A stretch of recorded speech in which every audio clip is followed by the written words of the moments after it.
Tonight, Dr. Ed Mazza teaches on spiritual warfare. Tonight, Brett Atterbury is joining us to discuss how the political class is deceiving America about abortion. Caught on tape, a deceptive campaign strategy to win the election. Plus, Elon Musk just shook the woke out of Twitter. It's Monday, October 31st. You're watching The Frontline with Joe and Joe.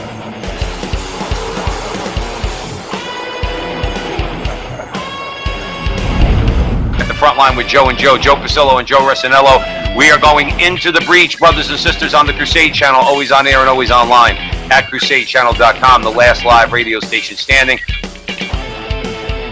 Once again, let us go into the breach. Yeah, Joe, this is going to be a good conversation. We're going to talk about a couple different things.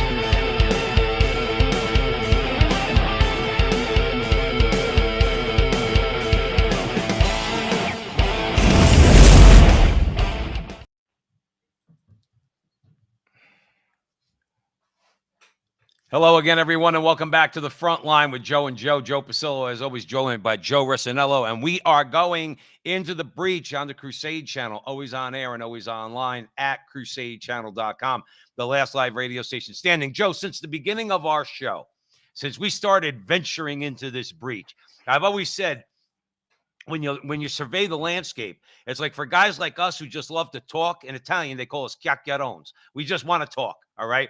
But they serve up ribeyes to us, Joe. Tonight's a ribeye night, okay? Tonight really is like big, fatty ribeye, huge-ass baked potato, and a nice $300 bottle of Cabernet, okay? And everybody's going to understand what we're talking about because, first of all, remember last week, Lara Logan got banned from Newsmax, okay, because she turned around and described what we're going through here in America and the world, but America as a spiritual battle. Well, we have Dr. Ed Mazza that's going to come on the show, a friend of the show, and we're going to talk about that because it is a spiritual battle, all right? And we're going to get into all that. You have what we say all the time again is like if the Democrats actually told people the truth about what they stand for, they wouldn't get elected dog catcher. So what do? They tell their staffers to go out, that basically, or their staffers know to go out and lie about, in this particular case, in the example we're going to give, is Mark Kelly. His paid staffer was caught on tape by Project Veritas. Joe Resinello, God bless James O'Keefe, and God bless Project Veritas for all that they do, all right? So Mark Kelly's busted for being the liar that he is, okay? We're going to talk a little bit about Carrie Lake, and how she goes back at the press and turns their lies against them. And she backs it up, of course, which is why they hate her. And finally, tonight, we're going to have a good conversation, Joe, about something that I think is absolutely enormous. This is probably the biggest part of our ribeye dinner tonight, Elon Musk taking over Twitter. Now, I happen to be a little excited about that. I know many people are, but my excitement, my feeling of enthusiasm about this is what I want to talk to you about, and the reasons why I'm so enthusiastic about what is essentially the little brother of the social media world. Because remember, they don't have the market cap of Facebook, they don't have the market cap of Google. Okay, he's buying them for $54 billion, so they're kind of almost like the smaller company.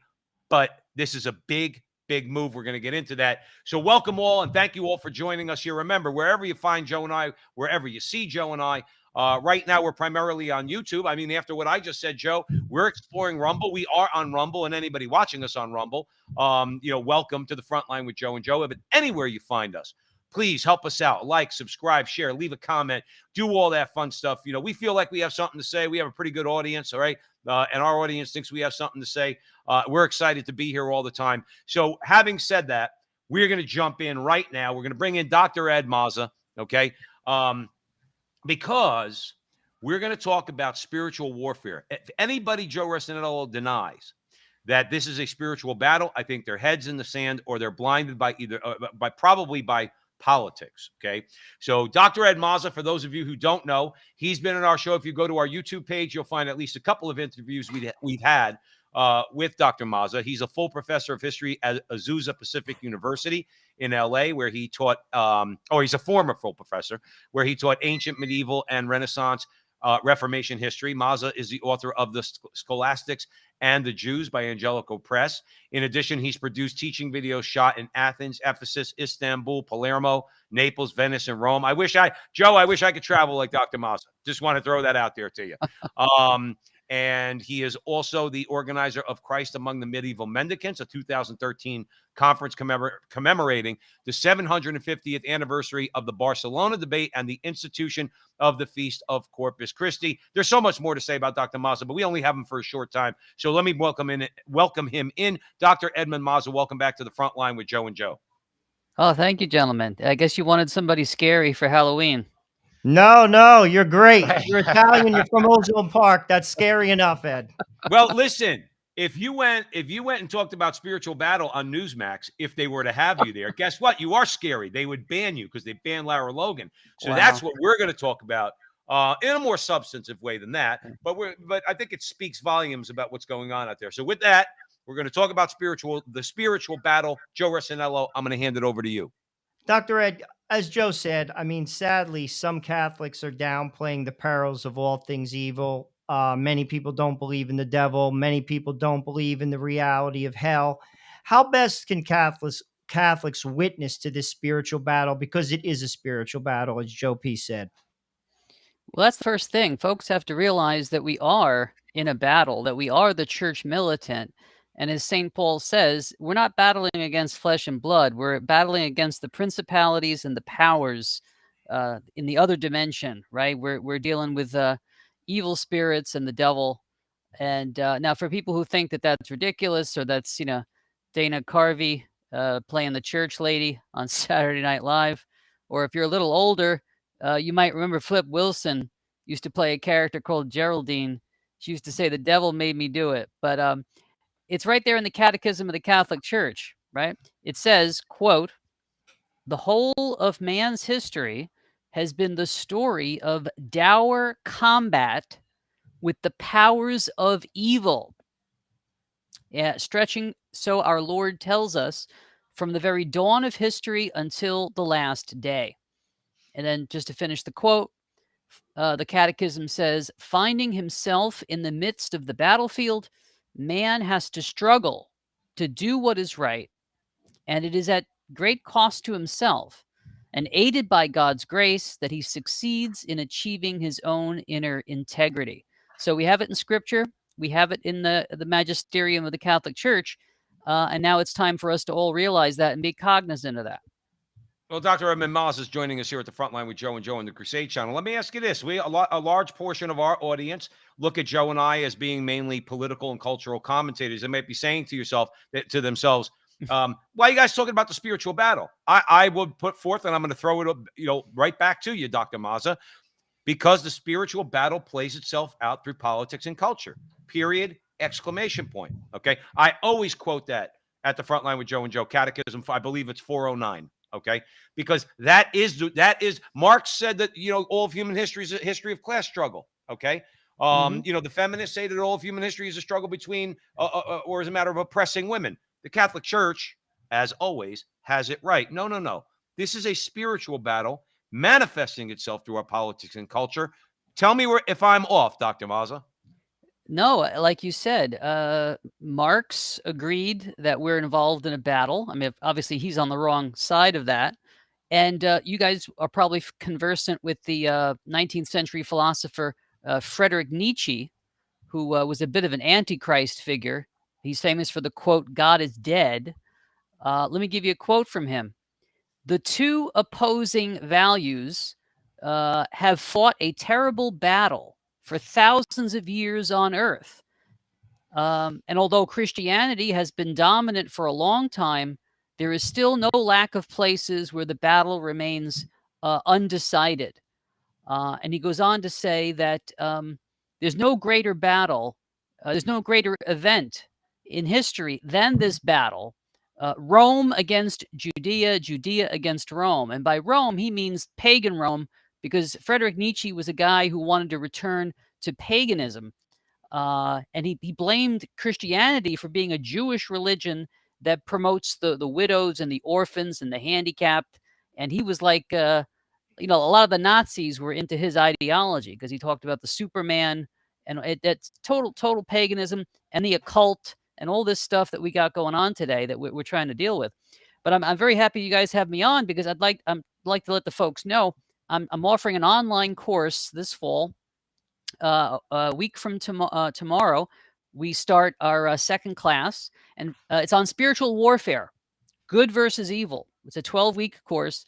And for those who missed the first class, if you email me at edmundmaza at gmail.com, I'll send you the first class for free. You can watch the video. Well, there's a deal for you. And again, these are the things that we have to do as Catholics. We have to get this information. We have to absorb it into our brains, and then we have to fight accordingly. Because I'm glad you brought up Nietzsche. It's like, it's like with the new atheists. They understand exactly like Nietzsche did, that the battle of ideas is between Christian ideas and ideals, okay, and pagan ones. They just simply, their suggestion is, well, we need to move beyond Christianity. Well, Nietzsche said that. Yep. He talked about the transvaluation of all values. You got it. Okay. We're living in it. If you, like Joe Rossinello here at the show says all the time, Dr. Mazza, how's that going for you? You want the answer? Go look out the window. Let me throw it over to Joe, Doc. Well, I always try to step back, sometimes while we're having these conversations, and think, what's someone like thinking, like a third party listening? To your point, they say, what are you talking about? Spiritual battle. What is this? What is it? Well, all men have a proclivity to sin. That includes the three of us. And God came into the world, Christ, to help us with that. And he gives us tools. And this is why it's a spiritual battle. All of us, myself at the front of the line, can contribute to the darkness of the world. So what does God do? He gives us tools: prayer, scripture, sacraments, rosary, fasting. Why? Because it keeps our eyes open. It keeps our hearts pure. It keeps our consciences soft. It keeps, to be honest with you, as you know, Dr. Ed and Joe, sin dulls the intellect. And that's why it's a spiritual battle. We need to utilize those tools that the church gives us. Talk about that, because there lies the answer. There lies the answer. A lot of people may not realize this, but the great author J.R.R. Tolkien was a devout Catholic. And in The Lord of the Rings, Frodo is struggling throughout the stories, because he's got to carry this burden of evil, and he's got to destroy it. And that's the thing. He's always tempted by the ring. And so it's like Tolkien was trying to analogize, if you will, original sin. So the very people, you and me, all of us, who are called upon to fight the powers of evil, might very well succumb to it ourselves. And that's the challenge. How can you fight against evil when you're actually wounded? And that's why we need grace. Then that's why, as nice as some libertarians are, some of them are atheist libertarians. They don't see the place for God. They don't see the place for the supernatural. And I would, humbly say that if we go back and we study history, why is it that the tyrants have always been trying to stamp out Christianity, and they've never been able to do it?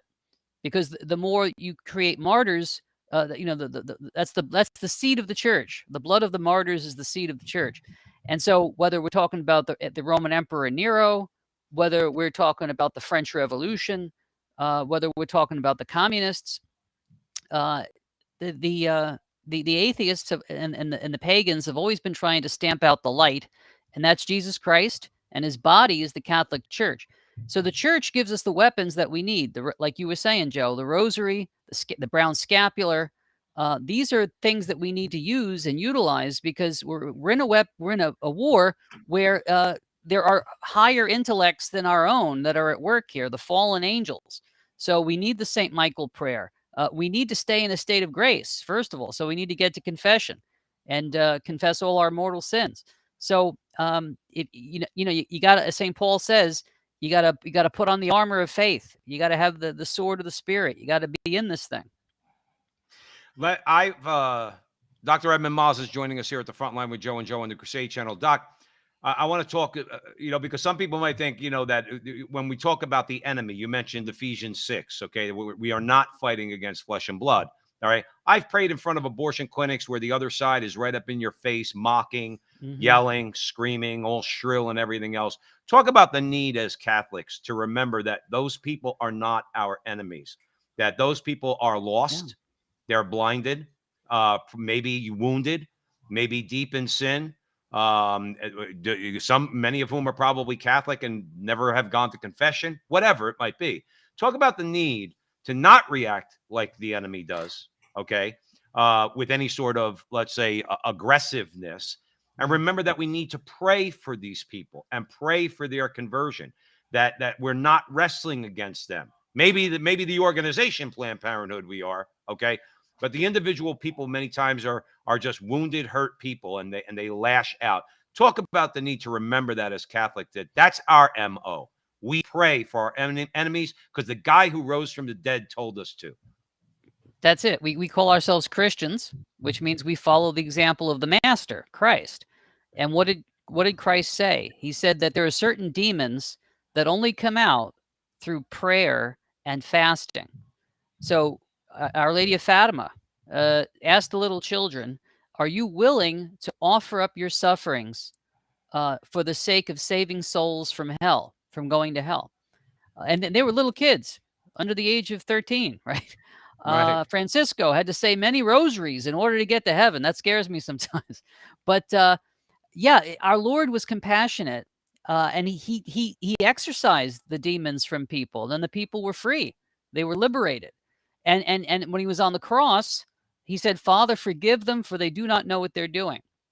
So we follow that example. We offer up our sufferings to save those that are entrapped by the devil, because on some level, at some point in our lives, we've all been entrapped by the devil, and we've needed somebody to pull us out. We can't pull ourselves up by our own bootstraps. I'm glad you said that, Dr. Edmund Mazza. We can't do it ourselves. Apart from Christ, we are nothing. We can't do anything. Okay, so we have to remember that. And that Joe brought it up as far as what the church offers, and that's what you're here talking about at the front line with Joe and Joe. We probably have time for one more question, Joe Resinello. And before we get to it, remind everyone where they could find you, sign up for your courses on church history and world history. Exactly. Go to edmundmazza.com, EDMUNDMAZZA.com. You can sign up for our 12-week spiritual warfare course. And I've also got a 12-week Pope history course. We're going to be looking at different questions about the papacy, which is so front and center right now. And then I'm going to be offering an Advent course. I guess I can broadcast to the world what the Advent course is going to be for the 4 Sundays of Advent. We're going to be talking about the secrets of Fatima, the second secret about Russia, and then the third secret, which is about funny business going on in the church. So, and like I said, if somebody actually emails me at edmundmazza@gmail.com, I'll send you the first spiritual warfare video for free, no obligation. Awesome. Joe Resinello, we got one more question. Ed, first of all, we love you. You're always welcome on the Ditto. show. You're Italian. You're an East Coast guy in my book, even though you live in California now. We love you. Amen. Real quick, spiritual warfare begins and ends in the family. Why is that so? And how do we strengthen our families? So the serpent attacked the family. Before there was a government, before there was a society or a community, there was the family. And the serpent attacked our first mother and tricked her. And then Adam cooperated, our first father. And Jesus is the new Adam. And Mary is the new Eve. All right. So the Old Testament kind of predicts what's coming for the New Testament. Adam and Eve said yes to the serpent, to the devil, to a fallen angel. And we suffer the consequences, right? Sickness, death, life's problems. Life was not supposed to be the way it is. But Jesus Christ and Mary said yes to God. And the resurrected body of Jesus that can walk through walls is what our bodies were supposed to be. But even though physically we have fallen and spiritually we have fallen, we have a tendency towards evil because of the after effects of original sin. Baptism takes away original sin. And then even in baptism, what does the priest say? Do you reject Satan, right? Do you reject his pomps and his works? So from the very beginning, it's been a battle against the family. And Sister Lucia of Fatima said to some cardinal, that the devil's final battle is going to be against marriage and the family. And we're seeing that play out right now. Dr. Ed Mazza, we could talk to you for hours. Unfortunately, it is radio, and we got to go. But you're well, as Joe said, you're welcome on the show. Dr. Thank you, Edmund gentlemen. Mazza, make sure, Doc, one more time, your email that people could write to you and obtain that first video for free. Yeah, just email me. Shoot me an email, Edmund Mazza, EDMUNDMAZZA @gmail.com. Or if you want to find out more information about the classes and enroll online, go to edmundmazza.com. All right, Dr. Ed Mazza, thanks for coming, brother. We'll talk to you soon. God bless you. All right. Always great, Joe Resinello, having Dr. Edmund Mazza come on the show. The spiritual warfare is what we're engaged in. Everybody's got to realize it. Now, obviously, Joe, central to that spiritual warfare is abortion. Okay. And quite frankly, you know, the Democrats, now we're getting back to being a little bit political, Joe. The Democrats, they don't want you to know what their actual views are on abortion. They just keep calling everybody else extremist. Okay. Well, guess what? They're rather extreme themselves. Now, guys like us know that. Our audience out there at the Crusade Channel knows that. Brett Atterbury knows that. Okay. And we're going to bring him on. Brett Atterbury is a pro-life advocate who currently serves as president of Heroic Media. And that is an organization that specializes in pro-life ads. His work fighting the abortion industry began many years ago when he experienced a profound midlife conversion that led him to Rachel's Vineyard Retreat in search of healing for the role he played in an abortion. After this experience, he left his job in consumer marketing, consumer product marketing, and dedicated himself entirely to toppling the abortion industry. In addition to his role at Heroic Media, he founded Americans for Shutting Down Abortion, serves as a chairman for the National Prayer Luncheon for Life, and is the executive editor of Pro-Life Magazine. Now, we have a clip, okay, that we want to play because this is a paid staffer from the Mark Kelly campaign, stone cold busted, as they say in North Jersey, okay, talking to how Mark Kelly has to lie. Jonathan, play the clip. Say they're like pro-life, okay? And they like ask me if Mark Kelly is pro-life.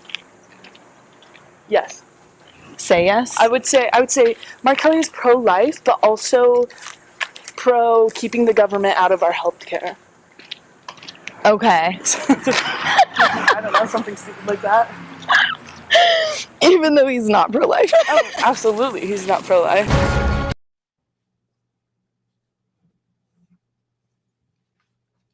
That's sad. You know, Joe Resinello, the bottom line is it's sad, but I get a charge when they get busted lying, okay? Because they have to lie. Nobody knows that better than Brett Atterbury. Brett, welcome back to the Frontline with Joe and Joe, brother. Joe and Joe, how are you guys? Good to see you. We're doing all right. We're doing all right. We got an election in about a week. And for all you Crusaders out there and anybody following us on social media, remember, election night coverage on the Crusade Channel. I'm going to have about 4 different devices going on in my house. One of them is going to be on the Crusade Channel for Mike Church's coverage down there. But Brett, let's talk about it a little bit. I think that video by James O'Keefe, all right, that was a Project Veritas video. I think it says it all. How is the political class currently deceiving America about the abortion question? How would you let our audience know about that? Well, I tell you, the lady there said it. She used that word healthcare. And I believe, as we spoke about last time, the entire left, the abortion industry, has done, just, you have to give credit where credit is due. They've done a great job over the past decades of basically equating the word abortion with healthcare. And that's really tough for all of us, because the fact is, if you go out and you talk with young women about it, they believe, for the most part, American women do believe that abortion equals healthcare. So here I am as a marketer, and you got to deal with that. You have to find out how to roll with that, how to counteract it. But in politics, it's a bit different, because they just use that as kind of the way they talk about, oh, healthcare. Of course, healthcare is human rights, right? Everybody has a human right to healthcare, don't they? And then you go, well, all you have to do is like, oh, if abortion equals healthcare, human rights equals healthcare. Oh, I see. Abortion equals human rights, right? So they do that kind of wordplay and trickery, and it's really tough to get around, because unless you're educated about this issue, you just tend to kind of eat that up and go, oh yeah, that seems to make sense. So we really have our work cut out for us in politics, because they've done a very good job at equating abortion equals healthcare.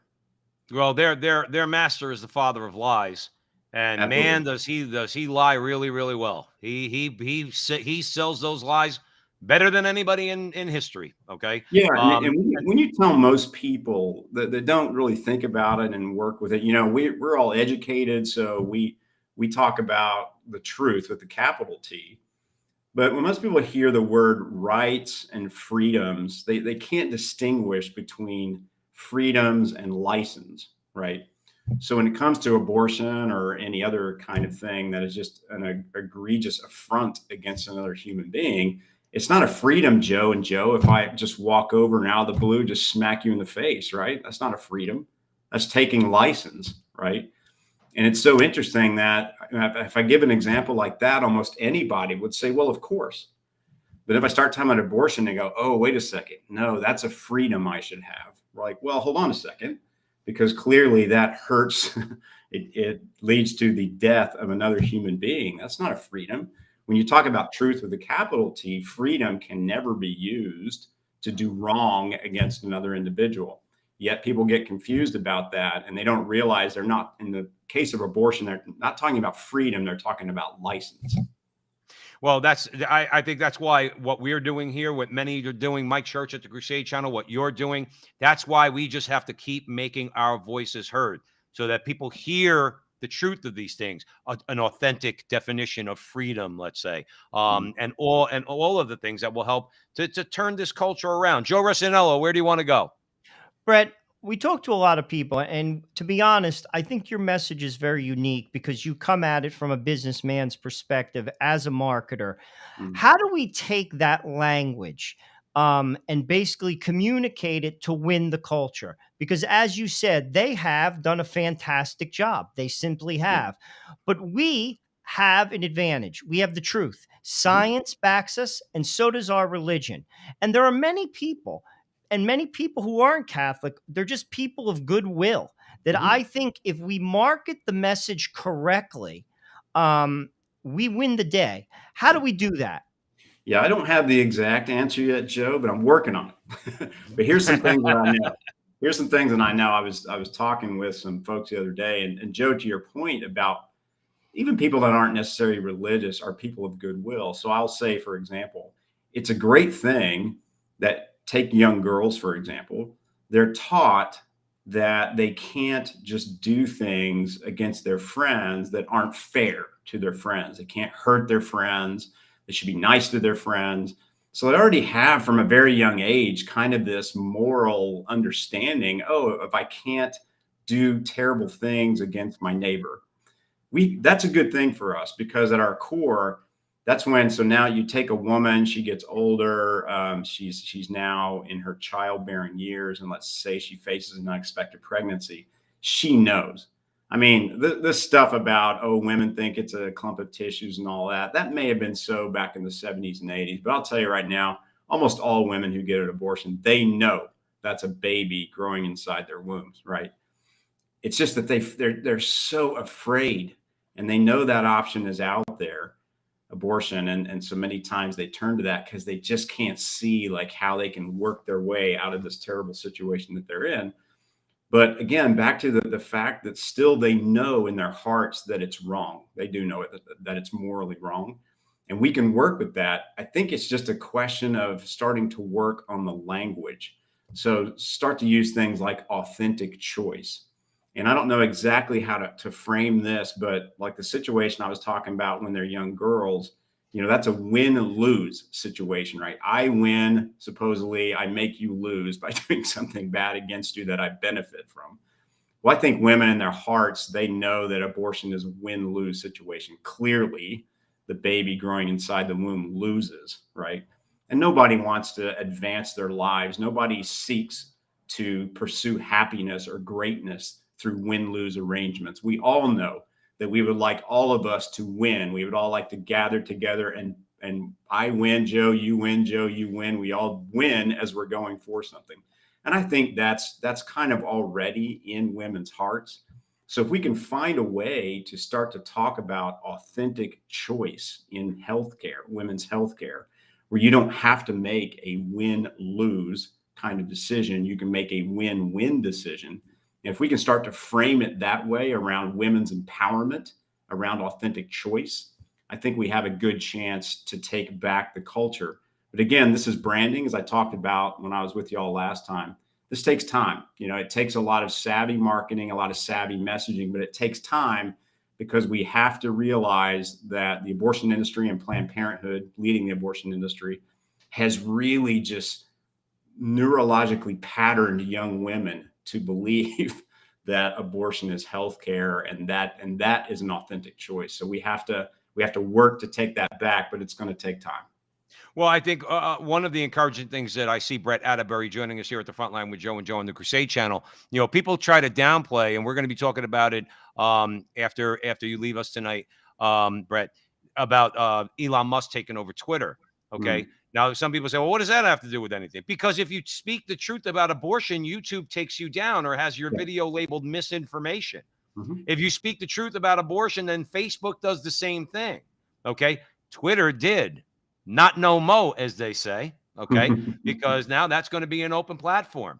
Yeah. So, you know, getting that message out there, we find it to be very encouraging that people like you who are out there literally on the front lines, okay, and trying to change the culture through that marketing savvy you were talking about. Well, I think we're going to have the means with which to do it on a higher level now, because Twitter's not going to be censoring people. Now, I just wanted to throw that in. So now you have these pregnancy termination pills. Okay. Mm-hmm. So I guess that's what we're hearing about now. How's that going to have an impact on the abortion industry? How's this going to work with states that, let's say, either have a very restrictive abortion laws or outright ban abortion? Yeah, this is a tough one. When I talk with people who have been especially in pro-life for decades sometimes, and I start to talking about these, I think you call them abortion termination pills. There's lots of words for them, but what's kind of known in the vernacular, commonly used, abortion pill. This is a tough one because from a product perspective, if I just look at it as a marketer from a product perspective, what's happening here and has been happening for a while is Planned Parenthood and the abortion industry are basically pulling the rug out from under us in terms of what's happening with laws and legislation. So what do I mean by that? Well, for decades, the game was in pro-life, hey, if we can get Roe versus Wade overturned, we're going to win, right? We're going to win this war. Why? Well, because if you think about it, and a lot of people assume this, and I'll put the state question aside for a second, but a lot of people assumed if Roe versus Wade made abortion legal everywhere, then won't overturning Roe versus Wade make it illegal everywhere? Now, that's not the case. But here's the problem. So when you come to laws and you say, well, abortion is illegal, you can't do it, it comes down to the question of enforcement and the ability to police the laws, right? Which would be the same in any issue.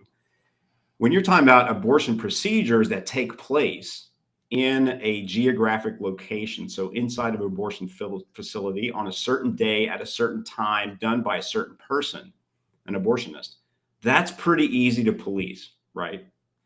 However, what's happened now with the abortion pill is you've removed all of that, right? So now all a woman needs in order to have an abortion is she just needs to go online, have a telehealth visit, and more and more, she's not even going to need a telehealth visit. She'll just be able to order abortion pills that show up at her house, and she has in the privacy of her own home an abortion, which is called by many names: a medication abortion, a do-it-yourself abortion, and there's a couple other names for it. So here we have all of a sudden, how do you police that? Because we all know, and we've all heard about the failures of the war on drugs, right? It is extremely hard to police a pill or any kind of drug that's in high demand and where there's money involved, right?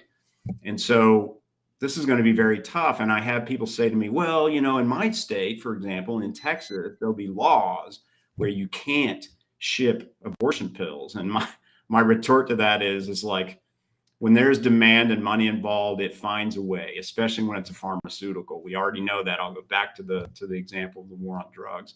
So while it's true that maybe Planned Parenthood won't ship you, in a box with the Planned Parenthood label on it, right? That'd be a little bit too obvious.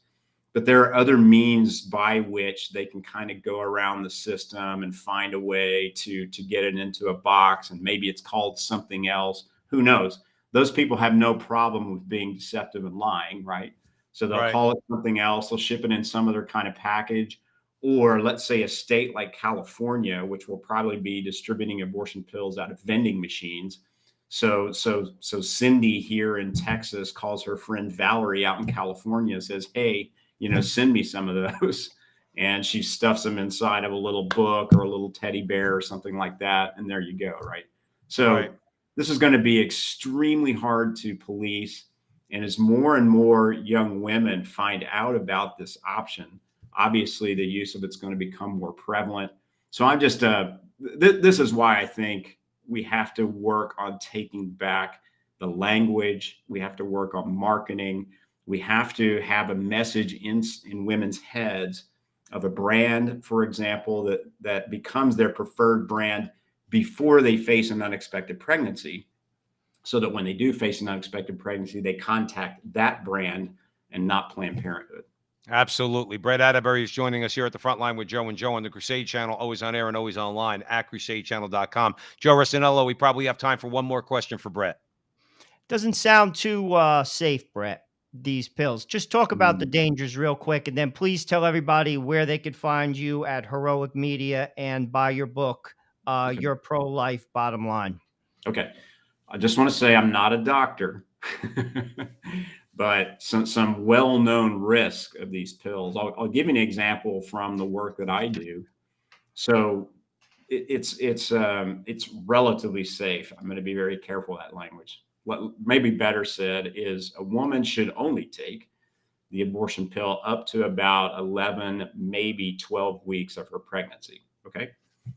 What happens though is a lot of times a woman will be thinking about, oh, my last period was at this date, therefore I'm this far along. And we know from our work with pregnancy centers is many times a woman will come in. Of course, the staff will ask her, like, when was your last period? She'll say this date. They'll go, oh, well, you're 7 weeks. And then they get her on the table and they do an ultrasound and they'll find out like she's 15 to 20 weeks, right? So it's not super accurate in terms of what women self-report in terms of how far along they are.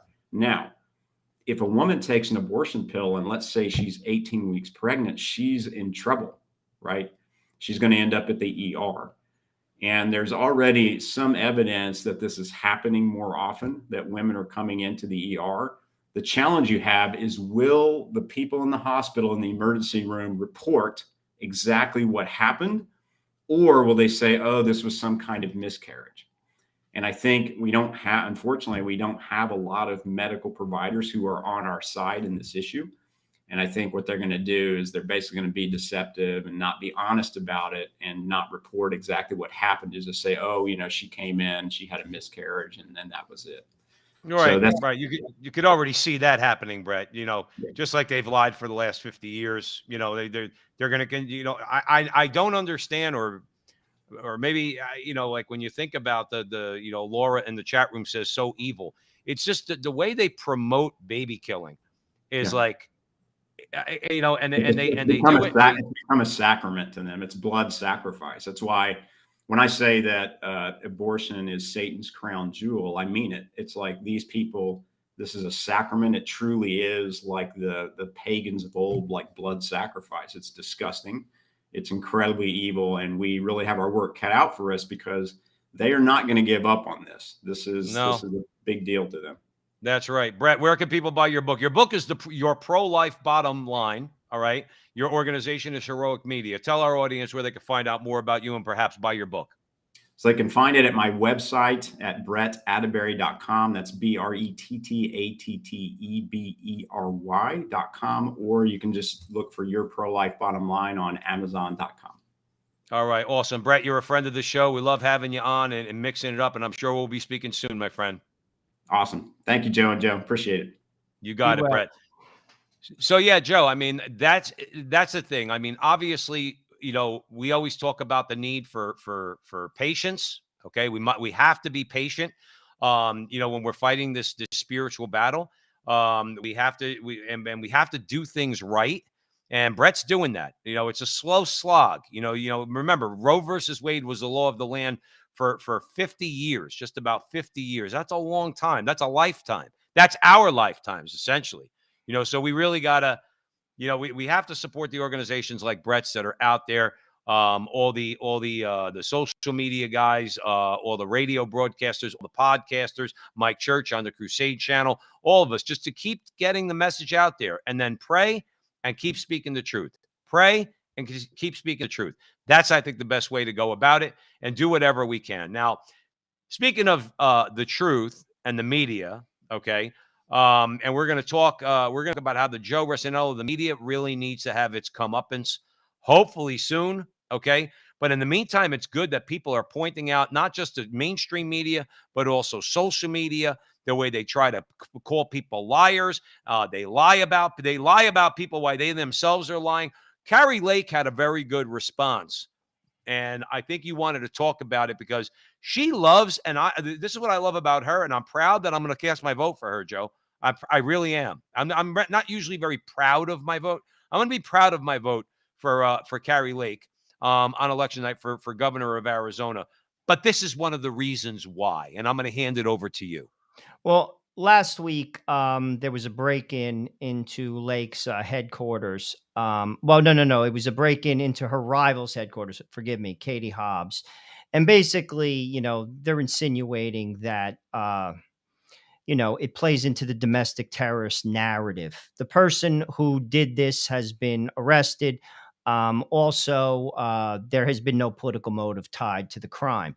Katie Hobbs said this: her staff has faced hundreds of death threats and threats of violence over the course of the campaign. She's accused Lake and her allies of spreading dangerous misinformation and inciting threats against everyone they see fit. Ultimately, the name of the game is to play into the January 6th narrative. They're trying to basically paint the GOP as domestic terrorists. You're seeing that with Nancy Pelosi's husband. When he was attacked, they initially kind of insinuated that this was somehow a domestic terrorist. Joe, Meathead wants him indicted. Meathead, who we've talked about on this show before at the Frontline with Joe, he says, I want him indicted. Are you, Joe, this is where the Newark in me comes out. I want to say to Meathead, are you smoking crack, sir? Are you hitting the pipe? Because you're delusional if you think you're going to convince people. But go ahead, Joe. I cut you off. But my message to people is this: they want violence, so don't do it. They want you to react, so Sure. don't do it. Because if they do, it gives them an excuse to exert power. That is the name of the game. I watched a documentary this weekend on John Paul II when he went to Poland after he became the Pope. The Polish communists wanted violence so they could squash it. They didn't get it. So my message is this: don't be violent. My message is this: they're hanging themselves because their policies stink. That is why they're about to lose both the House and the Senate. Yeah. So there should be no violence. Never. It's never the answer. And that is the narrative that they're continually going to try to push. And I'll even go so far as to say, and God forgive me if I'm wrong, they are instigating violence. If you listen to MSNBC, that is pure, unadulterated hatred. Pure, unadulterated hatred. We should never resort to violence. It's never the answer, and it will always work against you. Let their policies speak for themselves. Their ideas are horrible, and ultimately they will hang themselves. Well, I hope so, Joe. But tell me if you agree with this. I don't want to spend too much time on this because I want to talk about Elon Musk and Twitter. By claiming that Donald Trump and those who voted for Donald Trump, okay, are the ones that are inciting violence. What does that tell their supporters? To me, what that says, remember, the media, they have the platform. It's a very powerful platform. It If is. they're out there saying that MAGA Republicans, let's call them MAGA Republicans are inciting violence. Well, what does that say to the unhinged Antifa member or Black Lives Matter, even if they still exist, or any of the radicals? To me, that is an incitement to violence, because what they're doing by lying about MAGA Republicans is telling those people who truly have shown themselves to be violent, namely Antifa and others who burned down cities back in 2020, okay? They're giving them the license to go out there and commit harm against those who the media is telling them are the violent ones. Do you know where I'm going with that? Like, this is why this is why the media has to somehow, some way, Joe, under the law. I'm not a scholar, a constitutional scholar. I don't know how you would do it. Okay. The media's got to be reined in. The bar has to be lowered on the things that the media can actually get away with and what they could say, so that it can open them up to costing them money, which, as you always just tell the audience here at the Crusade Channel, is that's the way to push them back on their heels. Start costing them money. Joe, one final comment from you before we move on to Elon Well, Musk. I agree. The media should be able to say whatever they want, first of all, because we believe in freedom of speech. But to your point, there's a lawsuit, there's a case out there, Sullivan versus New York Times. It basically establishes the line of liability that you could say about a public figure, about a politician, and whether or not you can sue them. You could look that up. I'm just breaking it down in just layman's terms. That has to change, that precedent, whereby if you make a claim, you call someone a name, you state something, and it is false. To your point, you could sue them civilly, and that requires a financial penalty. That will correct. That's self-correcting. Our media. That is how you rein in the media. You're free to say whatever you want. However, if you make a claim that is false and you know it to be false for political gain or power, I can sue you civilly, and I will, and it's going to cost you. That fixes the problem. There's the case, Sullivan, New York Times. That precedent has to change. Let me ask you this, Joe. I don't want to be a Debbie Downer, okay? I'm looking forward to a Republican, hopefully, wave next Tuesday, okay? I want the meaningful Republicans, substantial, substantive Republicans like J.D. Vance and others like him, to be in the Senate, to be in the House, take the majorities in the House and the Senate. But Joe, if these Republicans don't do anything about what you just talked about, then shame on them. Shame on them. In other words, to be able to call the media to the carpet and say, you can't just say what you want about people, whether it be through lawsuits out there that will challenge New York Times versus Sullivan, whether it's repealing Section 230 protections that they have, whether it's a private individual who actually cares about free speech, who we're about to talk about, taking over or creating their own social media company or taking one over. If the Republicans don't do something, Joe, then sometimes I feel like, they give us what we want sometimes. We got judges from Trump. I felt good about that. But when it comes to some of these real fights, okay, you got to give us more, man.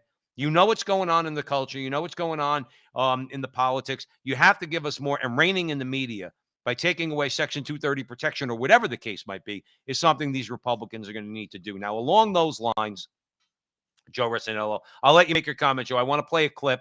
I happen to think it's hysterical because Elon Musk has taken over Twitter. The company is now a private entity, okay?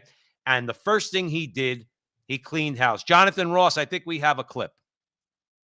I do think we've failed in a couple of ways, and I want to admit that. Failure comes with a big penalty. You're fired. Why don't we, off.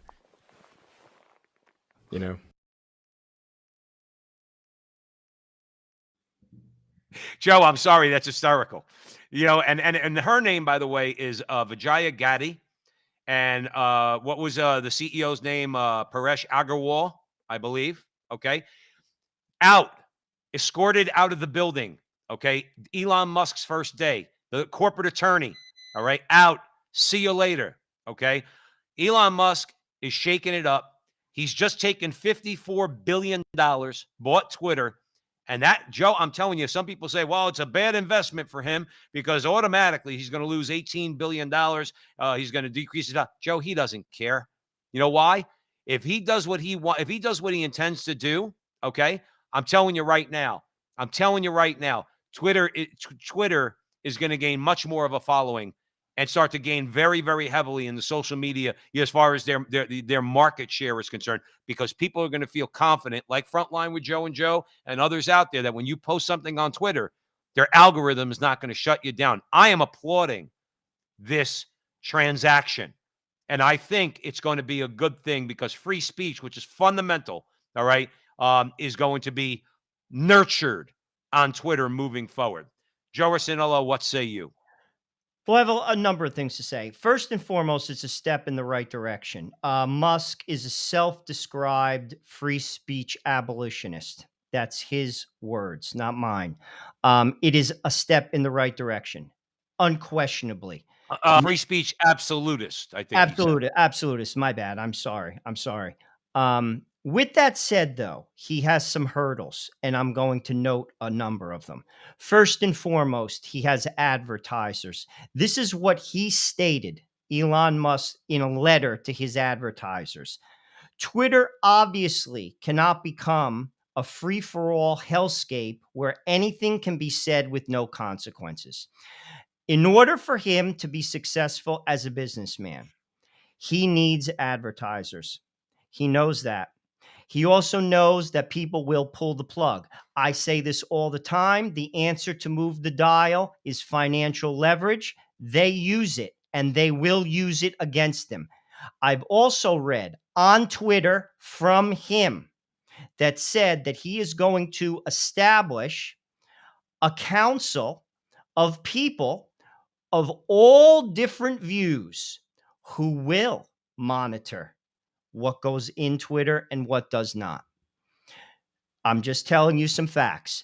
Thirdly, this is what the EU, I'll give you his name. His name is Thierry Breton. He is the EU industry chief. He said, and I'm quoting, in Europe, the bird will fly under EU rules or it will face financial penalties.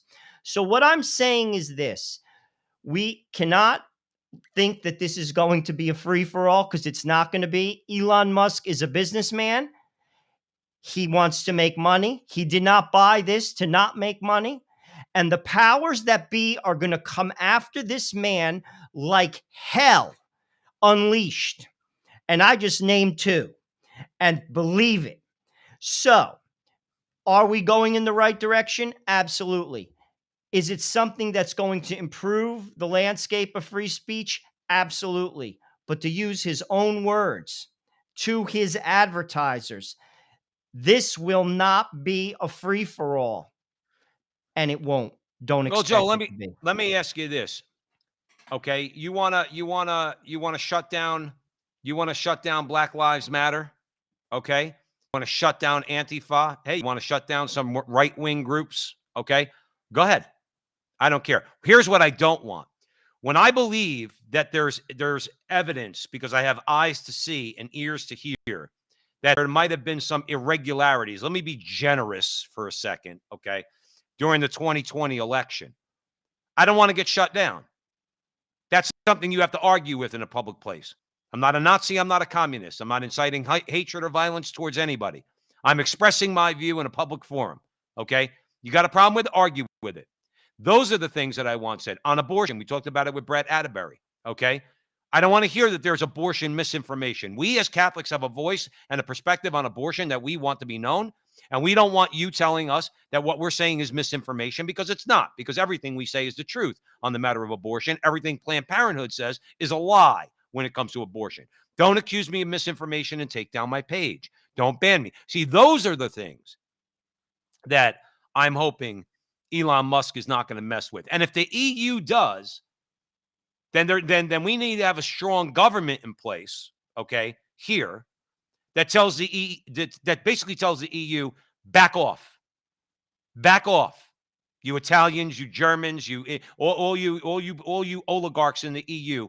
You're not telling an American company that allows for a free speech platform, where people on all sides can debate these things, that they have to shut down if let's say they don't like what I'm saying when it comes to elections or vaccines or COVID or abortion or gay marriage or any of it. Those are legitimate positions for me to take, and I hope Elon Musk is going to fight against them for me to go on his platform and make our opinions known and welcome a conversation. Welcome a conversation. You got a problem with our position on abortion? Don't censor us. Argue with us. And if you try to censor us, then it just shows that you're a coward. Joe, we only have a couple minutes left. I'm going to throw it over to you for a couple final comments. I think he'll do what he can, but I wouldn't expect the world. Obviously, Donald Trump used Twitter to get around the mainstream media. The mainstream media is part of the uniparty. I call it the uniparty. You mentioned earlier Republicans doing anything.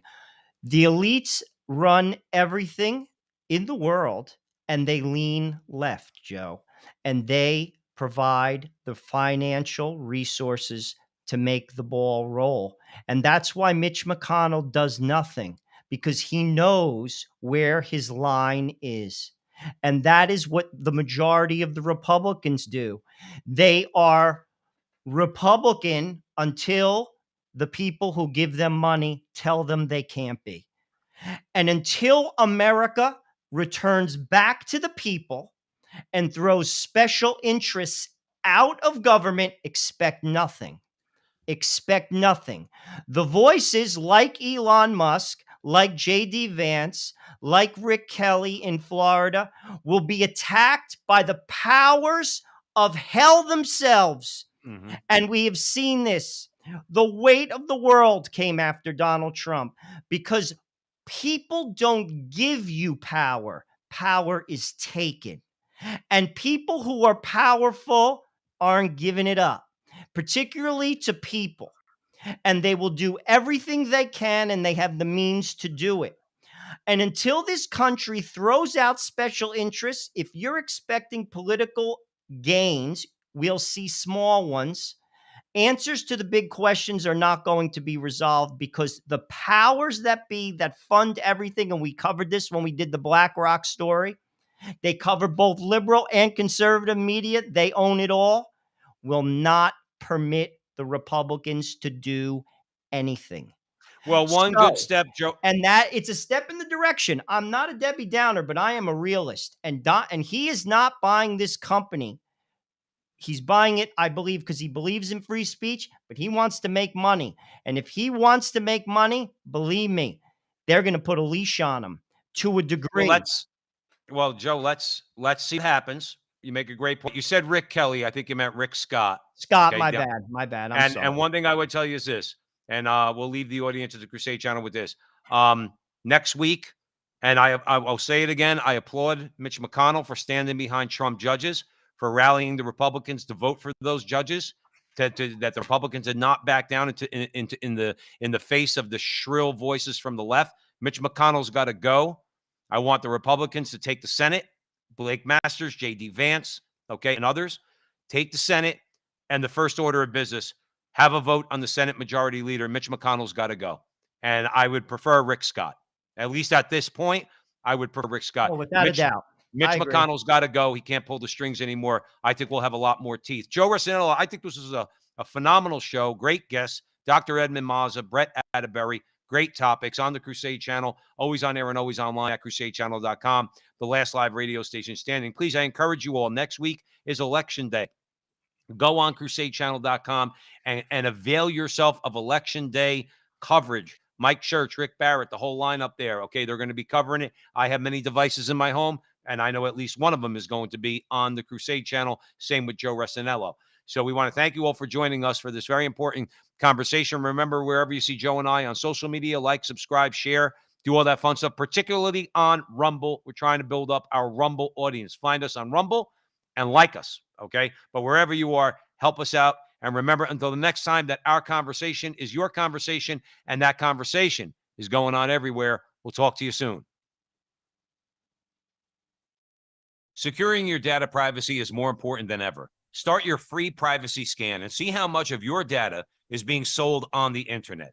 Offering data breach monitoring, bulk data removal, and agency protection, Dataseal.io is the best and most affordable way to secure your data from ending up in the wrong hands. Remove your data today from the internet with Dataseal.io. That's Dataseal.io.